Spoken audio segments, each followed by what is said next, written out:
Perhatian cerita ini benar-benar murni karangan dari penulis itu sendiri. Jadi apabila ada kesamaan antara nama tokoh karakter ataupun latar itu hanya faktor ketidaksengajaan. Shaka's future. Wife Asha. Calon istri Saka Asen, bab 10. Kehebohan di pagi hari. Spontan kedua orang itu terkejut.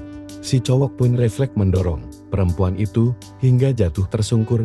Greta, lo di sini? Tanyanya gugup. Tiba-tiba keringat dingin membanjiri wajahnya. Hei. Lo bajian Evis. Lo merusak semuanya. Gue benci lo. Semprot Greta kepada Evis, gue lupa. Kita udah gak ada hubungan apapun lagi. Kita udah jadi mantan. Hahaha. Greta bak orang gila di sini. Ia berjalan meninggalkan keduanya dengan sempoyongan serta mulut yang mata hentinya bergumam tidak jelas berjalan. Tak tentu arah sesekali ia menabrak tembok ataupun orang di sana. Evis mengejar dan menarik pergelangan tangan Greta. Lo mabuk berat tak? Bisa bahaya kalau lo pulang sendirian. Hah? Urusannya sama lo apa? Apa? Jangan sok peduli sama gue. Jidik tahu nggak? Greta terus memaki Evis, lalu membalikan badannya hendak berjalan lagi, namun tiba-tiba tubuhnya ambruk ke bawah. Beruntung Evis dengan sigap menangkap tubuhnya dan menggendong ala bridal stele.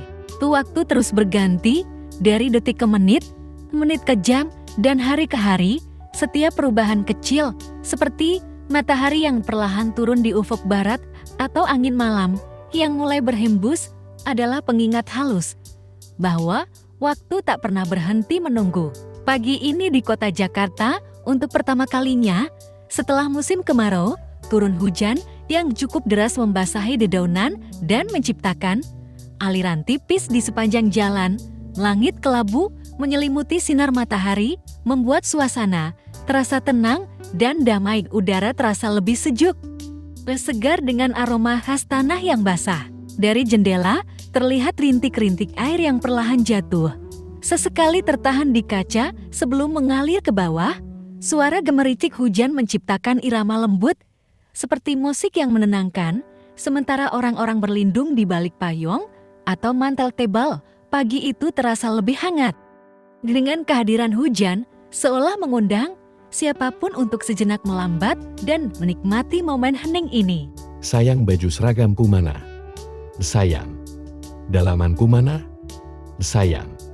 Kaos kaki aku di mana? Yang warna hitam hadiah dari kamu. Suara itu menggelegar mengimbangi derasnya air hujan di luar, sementara yang merasa dipanggil pun hanya menghela nafas kasarnya, mendongak lantai atas di mana sumber suara itu. Padahal udah aku siapin semua di atas kasur. Gumam Esa, ia hendak menaiki tangga namun urung saat Bunda Mila menahan lengan tangannya. Udah biarin aja itu bayi besar, lanjutin sarapan kamu. Nanti kalau dia udah turun kamu gak dikasih waktu untuk sarapan, ujar sang bunda. Iya, Bunda Mila seringkali merasa kasihan terhadap sang calon menantu, yang bahkan ia tak mempunyai waktu untuk dirinya sendiri. Karena hampir 24 jam waktu itu milik Saka, pria semata wayangnya. Sampaikan ucapan terima kasih sama Dedi kamu untuk oleh-olehnya, diangguki Asha yang tengah mengunyah makanannya. Saka turun dari tangga dengan wajah cemberutnya, seragam belum terpakai sempurna, rambut masih basah dan acak-acakan. Kaos kaki hanya terpasang sebelah. Dan kedua tangannya menenteng sepatu. Jadi gembel kamu sekarang? Akeno melirik lalu, melewati Saka diundangkan tangga turun terlebih dahulu. Pagi sayang. Sapanya mencium kening sang istri. Pagi calon mantu kesayangan Ayan. Akeno hendak mencium kening Asa namun sepatu Saka sudah lebih dulu melayang mengenai bahu sang ayah. Bugrin Asa dan Bunda Mila melotot terkejut menutup mulutnya sok melihat sepatu Saka melayang mengenai punggung Akeno. Jangan sentuh milik Saka. Lancam Saka tak main-main, menatap dingin dan ayal.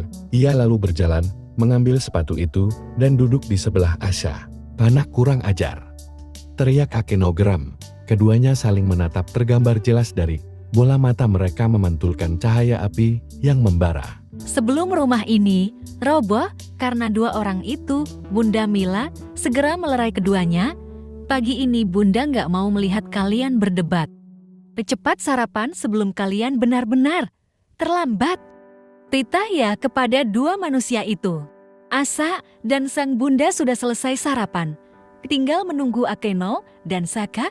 Aisyah dengan telaten menyuapi Shaka dan merapikan seragam yang masih berantakan dengan begitu cekatan. Terakhir ia merapikan rambutnya. Padahal pengen dibonceng pakai motor bebek ini, Aisyah memanyunkan bibirnya melihat hujan menatap rintikan hujan yang masih turun dengan derasnya. Padahal pagi ini, Aisyah ingin pergi ke sekolah, menaiki motor Vespa putih milik Saka itu. Cup tak tahan melihat sang tunangan cemberut. Dengan gemas Saka mencuri satu ciuman di bibirnya, manis. Kekahnya membuat Asya memalingkan wajahnya karena salah tingkah. Lain kali kan bisa pakai sayang. Ini pakai mobil dulu ya, jawab Saka. Dengan terpaksa Asya mengangguk. Saka membuka pintu mobil dan mempersilahkan tunangannya untuk masuk terlebih dahulu. Saka, ponsel aku ketinggalan di mobil deh kayaknya. Aku ambil dulu ya, ujarnya sembari terus mengobrak-abrik tas gendongnya. Ya udah aku aja yang ambil. Saka hendak melangkah namun dicegah oleh Asya. Aku aja. Asya lalu berjalan menuju mobil kesayangannya yang terparkir di samping mobil Saka ini. Ceka, mana sih? Perasaan gue tari di sini. Pasya mengobrak-abrik di bagian kemudi. Namun tak menemukan juga. Apa di jok belakang ya? Asya menutup pintu mobil depannya. Lalu ia membuka pintu bagian belakang. Dek, kedua bola mata Asya membelalak, jantungnya berdegup kencang, dan napas tertahan sejenak. Pikirannya langsung kosong penuh dengan pertanyaan, mulutnya terkatup rapat, dan tubuh terasa kaku sebelum akhirnya bereaksi. Rasa bingung bercampur dengan ketidakpercayaan. Melihat sesuatu di dalam mobil itu, tangannya terulur dengan gemetar. Perlahan meraih sebuah kertas itu. Dia hanya sebuah kertas, namun yang membuatnya syok adalah angka ditulis di kertas itu, 17,5. Asya meraba dan menciumnya, bau angin darah. Sayang, ketemu nggak? Teriak Saka di mobil sana. Asya tersentak dan buru-buru meremas kertas itu dan dimasukkan di tasnya, lalu mengambil ponselnya yang ternyata berada di jok belakang. Di dalam perjalanan, Asya terus menatap keluar jendela, suara hujan terdengar seperti ritme lembut yang mengetuk-ngetuk kaca, menciptakan suasana hening dan damai. Tetesan air turun dari langit, beradu dengan jendela hingga menimbulkan pola acak yang membentuk garis-garis kabur saat air mengalir perlahan. Wiper sesekali menyapu kaca depan, menciptakan jeda singkat di tengah riak hujan yang terus mengguyur. Sejak masuk ke dalam mobil Asya terus diam, otaknya terlalu berisik tentang sebuah kertas yang bertuliskan angka itu. Siapa yang meletakkannya di sana?